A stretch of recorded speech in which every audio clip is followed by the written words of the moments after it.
Haleluya, haleluya, haleluya. Shalom warga kerajaan. Senang sekali kembali berjumpa dengan saudara dimanapun saudara berada. Dan kiranya doa saya, setiap saudara semuanya dalam pemeliharaan Raja kita yang sempurna. Nah, saudara masih dalam serial tentang keluarga tentunya. Nah, hari ini saya ingin berbagi kepada saudara dengan tema bagaimana keluarga kita bisa mengalami terobosan secara finansial, ya. Sebab hari-hari ini kita tahu keadaan bukan semakin mudah, tapi semakin sulit, saudara. Bahkan kita tahu sama-sama bahkan ekonomi beberapa kita mungkin sedang mengalami masa-masa yang tidak enak, masa-masa yang sukar. Dan kalau saudara tidak bisa mengatasi ini akan berbahaya untuk rumah tangga kita. Karena survei berkata bahwa salah satu penyebab perceraian terbanyak hari-hari ini, salah satu penyebabnya karena masalah finansial atau keuangan. Nah, oleh sebab itu saya ingin berbagi kepada saudara, mengajak saudara, yuk kita tetap kuat apapun kondisi kita hari ini. Proses boleh ada, tapi kita harus berjalan tetap melalui kebenaran firman Tuhan. Dan firman Tuhan akan membukakan setiap kita bagaimana kita akan mengalami breakthrough dalam finansial kita. Nah, yang pertama saya mengajak kita sama-sama membuka dari kitab Mazmur pasal 37 ayat yang ke-23 sampai dengan yang ke-26. Mazmur pasal 37 ayat 23 sampai dengan 26. Demikian firman Tuhan.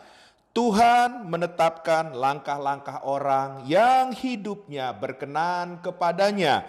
Apabila ia jatuh tidaklah sampai tergeletak, sebab Tuhan menopang tangannya. Dahulu aku muda, sekarang telah menjadi tua, tetapi tidak pernah kulihat orang benar ditinggalkan, atau anak cucunya meminta-minta roti.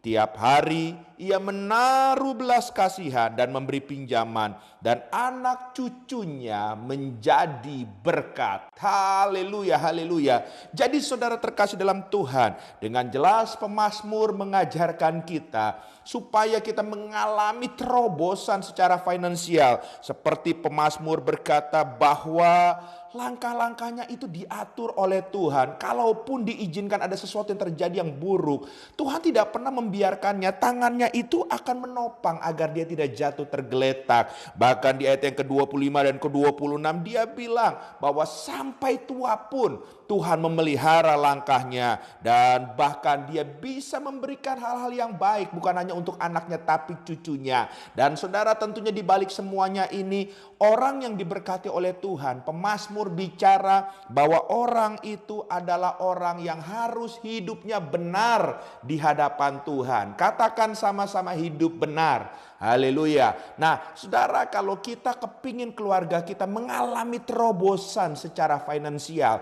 yuk mari baik sisi suami maupun sisi istri, yuk kita sama-sama cek dulu apakah hidup kita sudah benar belum di hadapan Tuhan. Sebab saya percaya Tuhan tidak pernah gagal waktu dia berjanji. Waktu dia berjanji akan memberkati, dia akan memberkati. Masalahnya penghalang berkat itu waktu kita berjalan di luar dari firman Tuhan. Nah, kalau firman Tuhan berkata kita harus hidup benar, biarlah hari ini kita memastikan hidup kita benar di hadapan Tuhan. Nah, pertanyaannya, bagaimana orang hidup benar di hadapan Tuhan? Apa itu orang benar? Saya mau kasih tahu sama saudara, orang benar adalah orang yang sudah dibenarkan dan hidup di dalam anugerah darah Yesus. Saya ulang sekali lagi, orang benar adalah orang yang sudah dibenarkan dan hidup dalam anugerah darah Yesus. Jadi saudara, nggak ada pilihan. Saudara harus mau nerima Yesus sebagai Tuhan dan Juru Selamat dan hidup di dalamnya. Baru saudara dari hari ke hari saudara akan dijadikan pribadi yang benar di pemandangannya Tuhan.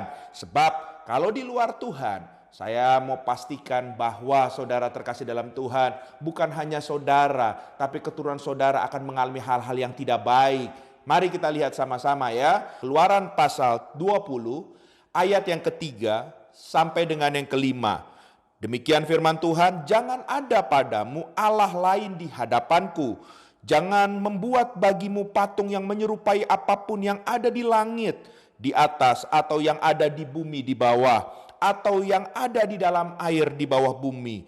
Perhatikan ayat yang kelima, jangan sujud menyembah kepadanya atau beribadah kepadanya, sebab aku Tuhan Allahmu adalah Allah yang cemburu, yang membalaskan, garis bawahi ini, kesalahan bapa kepada anak-anaknya, kepada keturunan yang ketiga dan keempat dari orang-orang yang membenci aku. Jadi seorang bapa kalau hidupnya tidak benar di hadapan Tuhan, kutuk akan masuk. Dan itu akan turun ke keturunan, bahkan sampai keturunan ketiga dan keempat. Dan begitu seterusnya.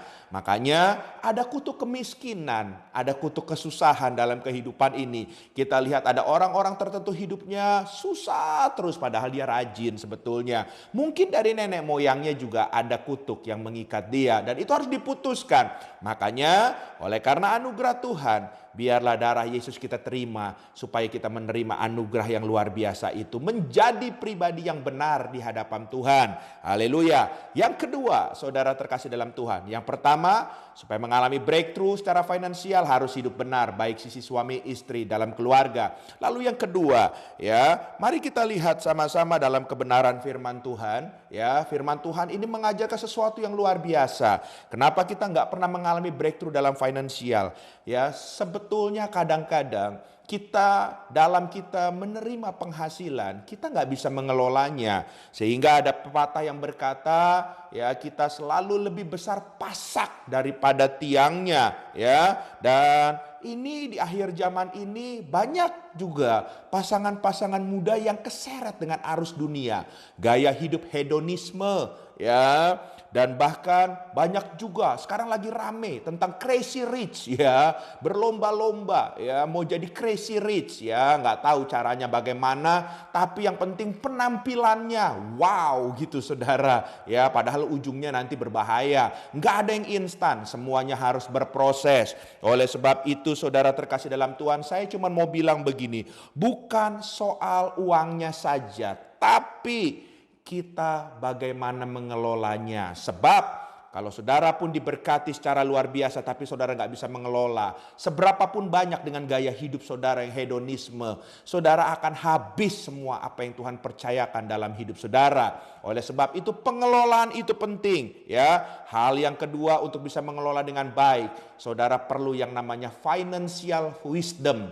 Saudara perlu hikmat untuk mengelola keuangan itu, kebijaksanaan untuk mengelola keuangan itu. Haleluya. Mari kita lihat sama-sama dasar firman Tuhannya, financial wisdom itu seperti apa. Filipi pasal yang keempat, ayat yang ke-11. Demikian firman Tuhan. Filipi 4 ayat yang ke-11.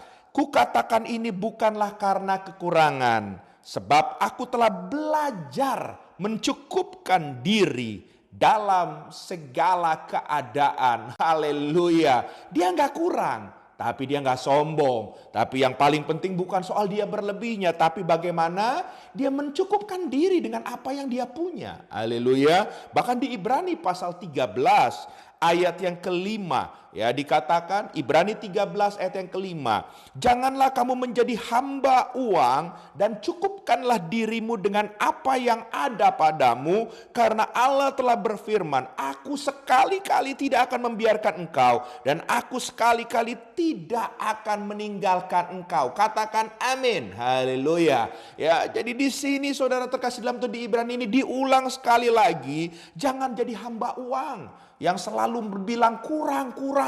Tapi dikatakan cukupkanlah dirimu dengan apa yang ada.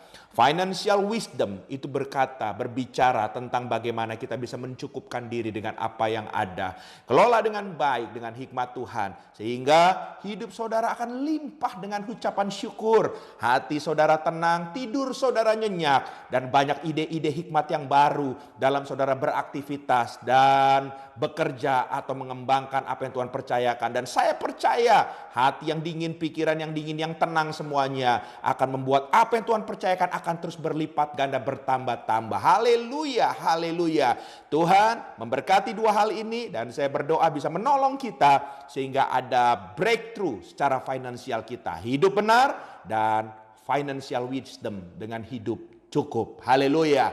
Mari kita berdoa. Bapa yang baik, hamba berdoa dalam nama Yesus, kiranya firman Tuhan telah menuntun kami, dan hari ini kalau ada saudara-saudara kami sedang mengalami kesulitan secara finansial, firman Tuhan telah mengajarkan kami, dan kiranya Engkau memampukan setiap kami untuk menjadi orang-orang yang benar. Kalau ada cara yang lalu salah, Engkau ampuni kami Tuhan, dan Engkau tolong kami untuk kedepannya kami bisa menjadi pribadi yang benar, berjalan bersama dengan anugerah-Mu.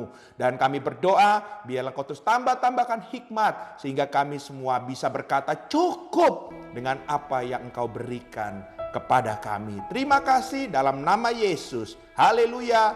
Amin.